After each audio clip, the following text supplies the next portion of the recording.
책임질 일 있으면 책임지겠다. 법인카드 유용 의혹, 의약품 대리 처방 의혹 등등등등 대선 기간 불거졌던 이재명 후보와 김혜경 씨를 향한 의혹에 대해서 김혜경 씨가 밝혔던 입장이었습니다. 책임질 일 있으면 책임지겠다. 그러려면 수사가 선행돼야 합니다.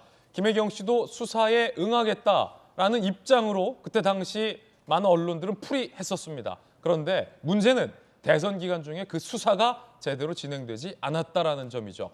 뒤늦은 압수수색이 있었습니다. 일단 어제 압수수색 장면과 대선 당시 김혜경 씨의 입장도 오늘 살펴보겠습니다. 첫 번째 이야기 시작합니다. 법카 의혹 압수수색, 김건희 활동 채비. 어제 압수수색 장면과 대선 당시 김혜경 씨의 사과 주요 장면 함께 보시죠.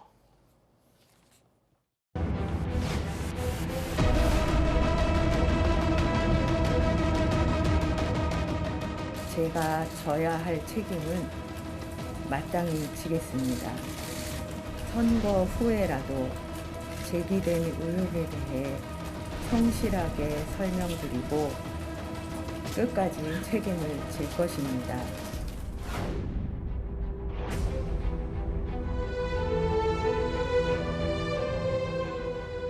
압수물에는 어떤 자료 있습니까? 압수수색에는 몇 명 투입하셨습니까? 컴퓨터 키워드에는 어떤 거 검색하셨습니까? 법인카드 관련 모든 부서 다 압수했다고 볼 수 있어요? 네, 배 씨의 자택이 압수수색 대상자에서 빠졌다는 이야기가 있는데 특별한 이유가 있습니까? 8시간 넘게 진행됐는데 좀 예상보다 길어진 이유가 있나요?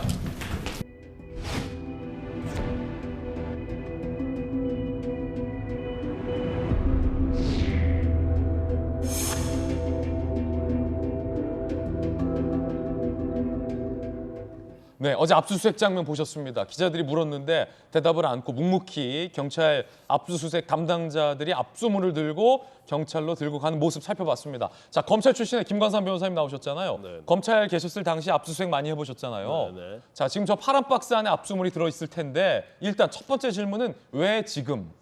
선거 기간 중에는 경찰이 대선에 영향을 줄 수 있다는 부담감 때문에 압수수색을 안 하는 겁니까? 왜냐하면 책임질 일 있으면 책임지겠다라고 김혜경 씨가 얘기했고 사실 저거 규명하는 거 간단하다, 어렵지 않다라고 많은 수사 전문가들은 밝혀왔거든요. 간단하다라는 거예요. 법인카드가 사용됐고 실제 그 장부대로 쓰였는지 김혜경 씨가 법인카드를 혹시 소고기, 초밥 등을 구매하는 데 있어서 사적으로 사용하는 데 있어서 유용한 건 아닌지 확인하는 거 간단한 거 아닙니까?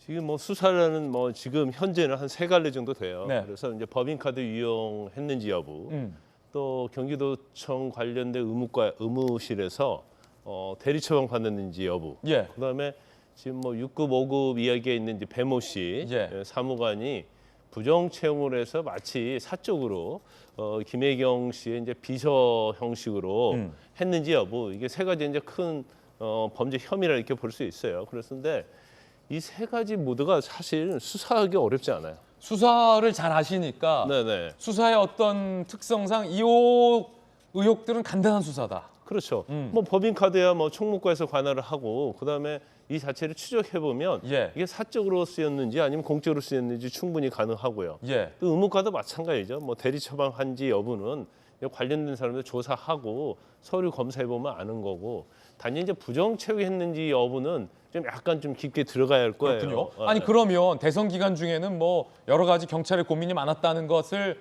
뭐 이해하더라도 지금 압수수색하면 뭐 있습니까?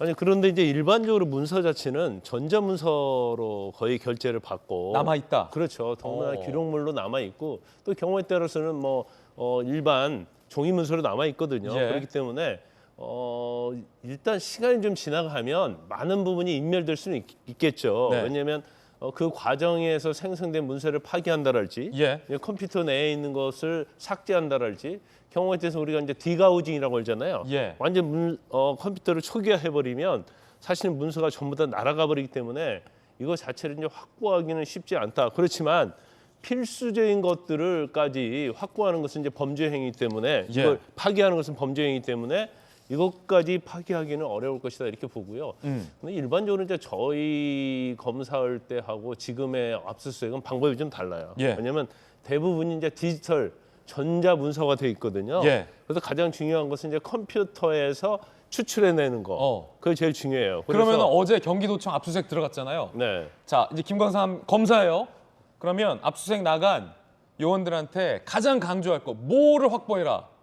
이번 경우에는 경기도에서 뭘 확보해야 됩니까? 가장 중요한 것은 이제 법인카드 사용 내역과 관련된 장부? 총무과에 있는 컴퓨터에 저장돼 있는 장부겠죠. 전자문서겠죠. 전자문서. 총무과에 있는 그 전자문서. 그리고 또 장부. 의무실 기록, 예. 뭐 채용 기록 이런 것들인데 지금 보면 이제 경찰이 압수할 때 이렇게 플라스틱 박스를 들고 나오잖아요. 들고 나왔죠. 아까 그 박스 하나 정도 들고 예. 나오던데. 근데 이제 제가 그냥 이건 여담입니다만 예. 저 두 명이 한 쪽씩 들고 나오면 예. 그 안에 상당히 압수물이 많아요. 예. 문서도 많고 좀 무거워요. 예. 그런데 박스를 하나 들고 혼자 이렇게 가면 사실 그 안에는 거의 없을 수도 있다. 아, 그렇군요. 문서가. 지금은 이거 두 명이 들고 가는 거기 때문에 저건 좀 압수물이 많을 가능성이 있고. 그렇죠. 좀 무겁죠. 혼자서 종이가 박스 무거워요. 하나 들고 가는 거는 별로 압수물이 없을 경우다. 그렇죠. 어허. 그리고 요즘 전부 다 이제 메모리 칩이 있죠. USB라고 하는데 예. 그 메모리 칩에 의해서 컴퓨터에 있는 압수물 다 추출하기 때문에 네. 사실은 예전처럼 그렇게 종이 문서랄지 어떤 물적인 그런 증거가 사실은 형태화되어 있는 것은 많지 않아요. 어제 압수수색 어느 부서 어떻게 압수수색이 이루어졌는지 뭐와 관련된 압수수색인지 자세히 살펴보겠습니다. 함께 보시죠. 국민의힘에서 지난해 12월 이재명, 김혜경, 배모 씨 직권남용, 강요, 의료법 위반, 국고손실, 업무방해, 증거인멸 등의 혐의로 고발한 바도 있습니다. 시민단체에서도 같은 내용 고발장 10여 건이 접수됐고 경찰 어제 법인카드 관리 총무과 지금 김광삼 변호사님이 총무과로 수색해야 된다라고 조금 전 말씀 주셨는데 총무과였군요. 어제 대리처방 관련된 인사과 의무실 경기도청 10시간 압수수색을 한 바 있습니다. 경기도 지난달 25일 경찰에게 법인카드 유용 의심되나 협조하지 않는다라고 배모 씨를 횡령 등의 혐의로 고발을 한 게 있어요. 그래서 경찰이 그 배모 씨를 출국 금지 조치했군요. 자, 김수경 교수님, 지금 경기도는 경찰 수사에 협조적이다. 그리고 더 나아가서 법인카드 유용이 의심된다며 그 배모 씨, 그러니까 김혜경 씨, 이재명 지사가 있을 때 채용한 그 배모 씨를 고발했어요. 네, 그렇죠. 이제 경기도에서 원래 자체 감사를 하겠다고 했잖아요. 예. 그런데 지금 배모 사무관이 퇴직한 상태란 말이죠. 예. 그러니까 민간인이다 보니까 이 감사에 제대로 응하지를 않은 겁니다. 그러다 보니까 경기도청에서 경찰에 고발을 한 거죠. 그리고 고발한 지 10일 만에 전격적으로 압수수색이 이제 시행이 됐고요. 그래서 주로 이제 법인 카드를 처리하는 부서들 의 자료들을 중점적으로 압수수색해서 과연 그런 것들을 처리할 때 이게 공정하게 처리된 것인지 아니면은 서류상으로만 그렇게 꾸며놓고 사실은 사적으로 유용된 것인지 이런 것들을 중점적으로 보기 위해서 일단은 경기도청을 집중적으로 압수수색했고 지금 당장은 뭐 그 5급 사무관이나 혹은 김혜경 씨 자택에 대한 압수수색은 이루어지지 않고 있습니다. 근데 어쨌든 앞으로 이 압수물을 분석해서 향후에 경찰이 뭐 김혜경 씨의 소환까지도 나중에 판단하겠다는 입장이어서 좀 이 사태가 어떻게 되어 가는지를 봐야 될 것 같고요. 아무튼 대선이 지속되는 동안에는 경찰이 아마 이 사건을 제대로 들여다보기가 좀 정치적으로 부담되기 때문에 어려웠는데 대선이 끝나다 보니까 이제 진작에 수사되어야 됐을 부분을 이제 수사하는 것인데 뭐 김혜경 씨가 당초 기자회견에서 끝까지 책임지겠다고 했고 또 제보자 A 씨 같은 경우에는 어디까지나 피해자다라고 했고 자기가 모든 것을 밝혀지도록 최대한 협조하겠다고 한 만큼 이 부분에 대한 아주 깨끗한 수사가 이루어져서 다시는 이런 일이 없었으면 좋겠고요. 또 한 가지는 이게 굉장히 정쟁화될 가능성도 있습니다. 정치인들은 어쨌든 이제 이런 부분들을 어떤 팩트, 그러니까 시민들은 팩트를 알고 싶은 것인데 정치인들은 이걸 좀 정쟁화해서 가리고 싶은 부분을 가리거나 아니면 좀 심하게 과장하고 싶은 부분을 과장하는 그러한 관행들이 있을 것 같은데 그런 것을 떠나서 경찰이 좀 깨끗하게 시민들에게 모든 것을 알 수 있게끔 수사했으면 좋겠습니다. 김 교수님, 가장 중요한 게 뭡니까? 이거 아니겠습니까? 당시 민주당의 주요 인사들은 이 김혜경 씨는 전혀 모르는 일이다. 그 배모 씨가, 그 공무원이 알아서 다 한 거다. 과잉의정, 과잉충성, 법인카드 유용 의혹도 다 그 배모 씨가 한 거다. 라는 논평을 최민희 의원 등 대선 기간 동안 많이 해왔는데 경찰이 수사해야 될 것은 법인카드 유용이 있었다면 어디까지 알았는지, 그러니까 배모 씨가 다 알아서 한 건지, 아니면 김혜경 씨도 인지했던 건지, 더 나아가 지시했던 건지, 이거 밝히는 게 가장 중요한 거 아니에요? 그렇죠. 사실은 이 김혜경 씨의 법카 유용 의혹이 대선에서 초대형 악재로 터진 사안인데 예.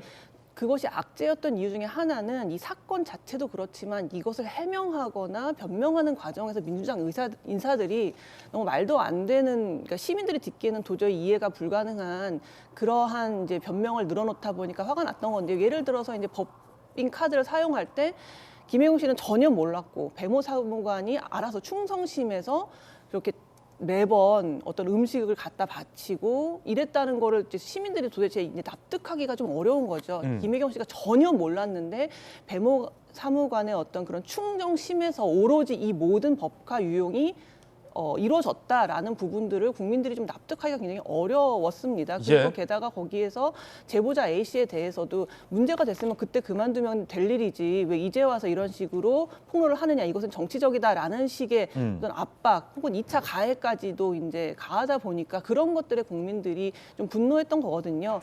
이제 어쨌든 증거는 굉장히 차고 넘치는 것 같습니다. 제보자가 지금 제공하고 있는 여러 가지 녹취라던가 예. 뭐 문자라던가 이런 것들이 차고 넘치기 때문에 그것을 들여다본다면 정말 여기에 김혜경 씨는 전혀 몰랐는지, 정말 배모 사무관의 단독 범행인지 그런 것들이 좀 명명백백히 밝혀지는 것이 그렇게 어렵진 않을 것이다라고 생각이 듭니다. 자, 뭐 다시 한번 말씀드리지만 이재명 후보자와 김혜경 씨는 책임질 일 있으면 책임지겠다라고 비교적 자신 있는 모습을 대선 때 보여왔습니다. 그렇기 때문에 정말 이게 배모 씨 선에서 다 이루어졌던 이른바 범죄 의혹인지 아닌지 여부도 경찰이 가려내야 할 것 같습니다.